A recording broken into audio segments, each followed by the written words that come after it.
¿Recuerdas cuando tu abuela te decía algo y no necesitaba explicar nada más porque todos, absolutamente todos, sabían exactamente a qué se refería?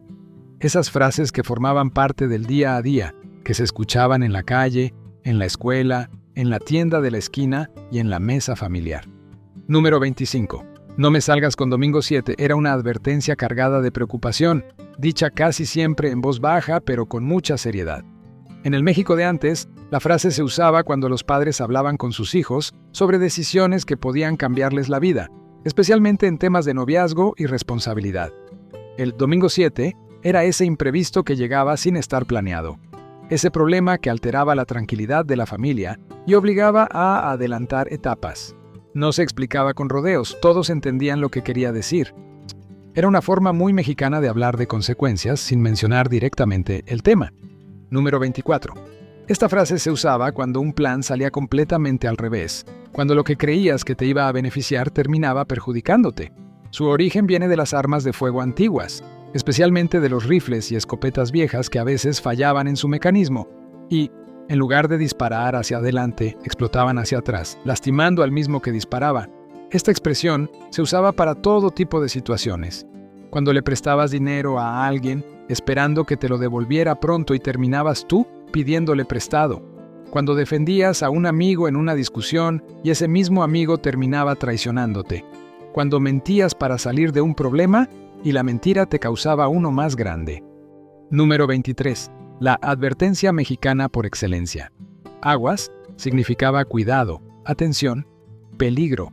Se gritaba cuando venía un carro, cuando había un problema o cuando alguien debía estar alerta. Nadie sabe exactamente de dónde viene, pero todos la entendían al instante. Era corta, efectiva y podía salvar situaciones complicadas. Número 22. Ni modo, al cabo ni quería. Cuando algo no salía como uno esperaba, cuando no se conseguía lo que se deseaba o cuando te rechazaban, bastaba decir, al cabo ni quería, para hacerse el fuerte, guardar las apariencias y seguir adelante con la cabeza en alto.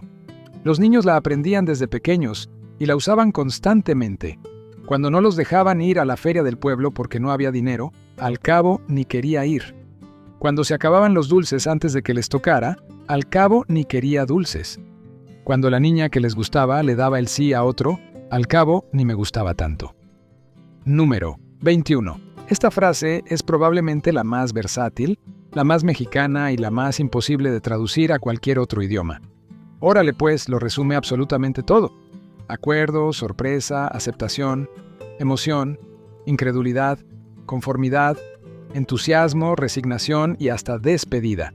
Es la navaja suiza del vocabulario mexicano, la expresión que funciona para cualquier situación y que todos entienden perfectamente dependiendo del contexto y el tono con que se diga.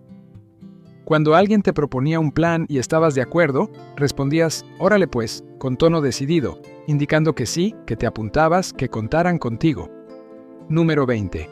La advertencia mexicana por absoluta excelencia.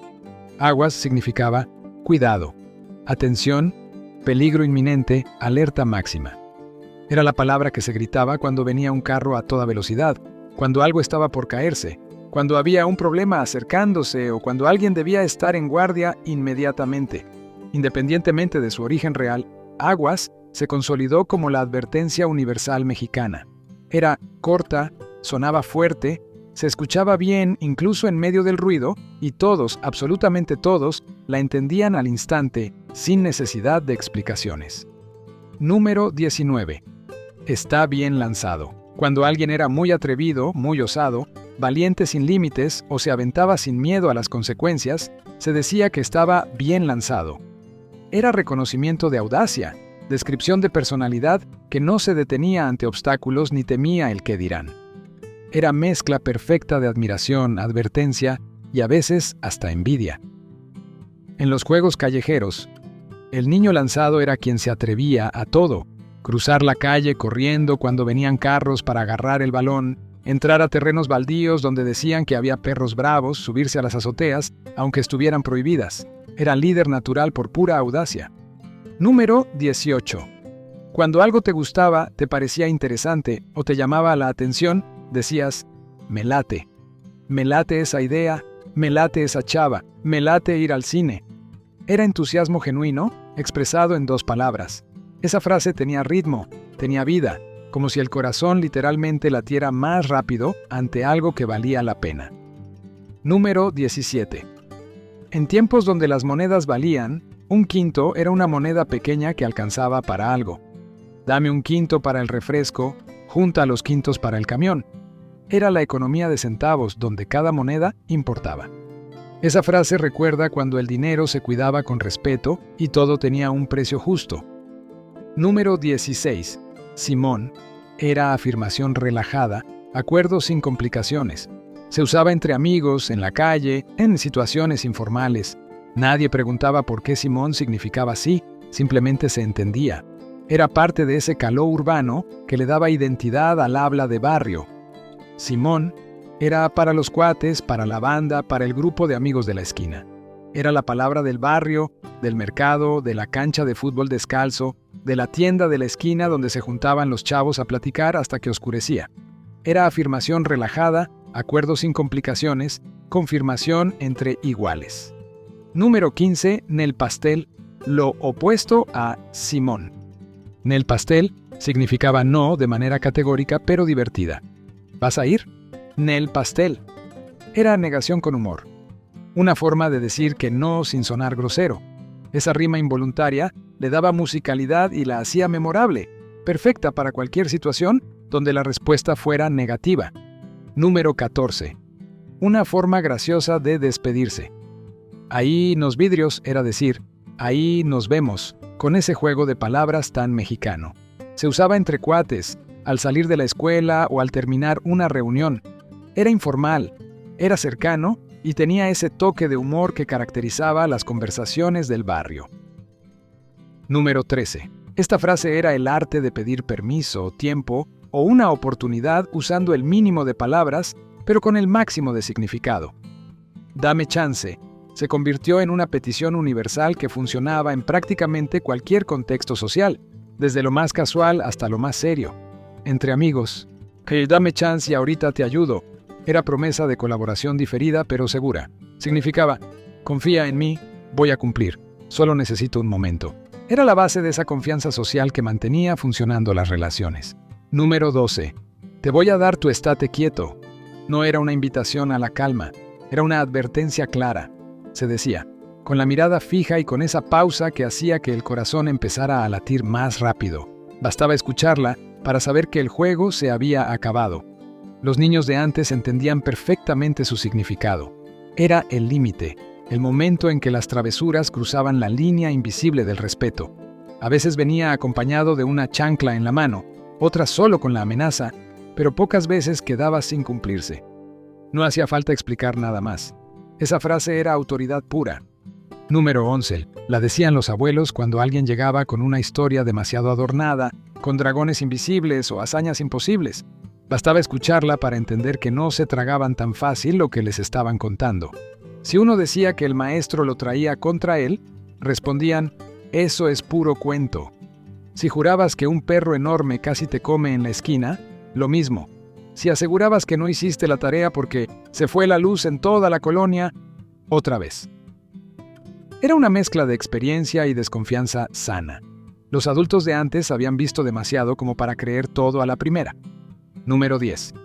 No me des avionazo. Se decía cuando alguien fingía no escuchar, cuando miraba hacia otro lado o cambiaba de tema como si nada. En una conversación cara a cara, sin celulares ni distracciones digitales, y dar avionazo era casi una ofensa. Los papás la usaban cuando el hijo seguía caminando como si no hubiera oído el llamado desde la puerta. Los amigos la decían cuando uno se hacía el interesante frente a otros, y hasta entre hermanos era común escucharla después de una pregunta que quedaba en el aire. El avionazo no tenía nada que ver con aviones reales. Era esa sensación de que la otra persona pasó de largo, como vuelo que no aterriza. En aquellos años, mirarse a los ojos era señal de respeto. Número 9. No estés de argüendero. Se escuchaba en patios, vecindades, mercados y reuniones familiares, cuando alguien empezaba a meter ruido donde no lo llamaban.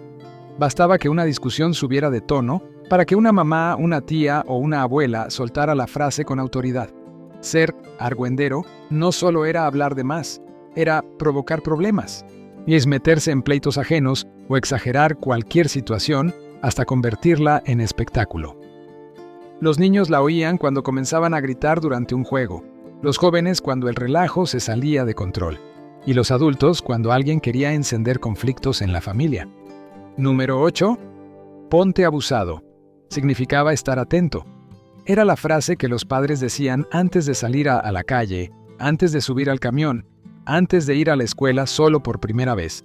Se decía con seriedad, casi como si fuera una pequeña bendición preventiva.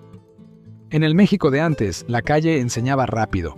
No había GPS, no había celular para pedir ayuda inmediata, había intuición, experiencia y consejos repetidos hasta que se quedaban grabados. Los abuelos la usaban cuando alguien iba a hacer un trato. Número 7.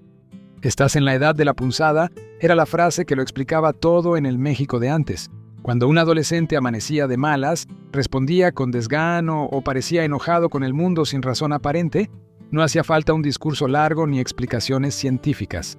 Bastaba que la mamá, la abuela o el papá dijeran esas palabras con media sonrisa y un suspiro paciente. La punzada no era algo que se viera, era ese cambio silencioso que llegaba sin avisar, cuando el cuerpo crecía más rápido que la madurez y el corazón empezaba a latir distinto. Número 6. No te hagas pato era una de esas frases que en el México de antes no necesitaban explicación. Se decía cuando alguien fingía no haber escuchado, cuando desviaba la mirada o actuaba como si no supiera de qué le estaban hablando. Era la forma directa de llamar a alguien a la honestidad, sin rodeos ni discursos largos. Si rompías algo y te quedabas callado, si te comías el último pan y jurabas no saber nada, si el maestro hacía una pregunta y tú mirabas al techo como si la respuesta estuviera escrita ahí, tarde o temprano, alguien soltaba la frase. Número 5. Más vale maña que fuerza era una lección disfrazada de refrán. Se repetía en talleres, cocinas, campos y patios, cuando alguien intentaba resolver todo a empujones o a gritos. Los mayores lo decían con calma, demostrando que no siempre gana el más fuerte, sino el que sabe cómo hacer las cosas. Era la enseñanza de usar la cabeza antes que los músculos, de observar antes de actuar, de encontrar el modo correcto en lugar de desgastarse inútilmente. En el México de antes, la experiencia valía oro, y la maña no era trampa, era inteligencia práctica, sabiduría aprendida con años de trabajo y errores.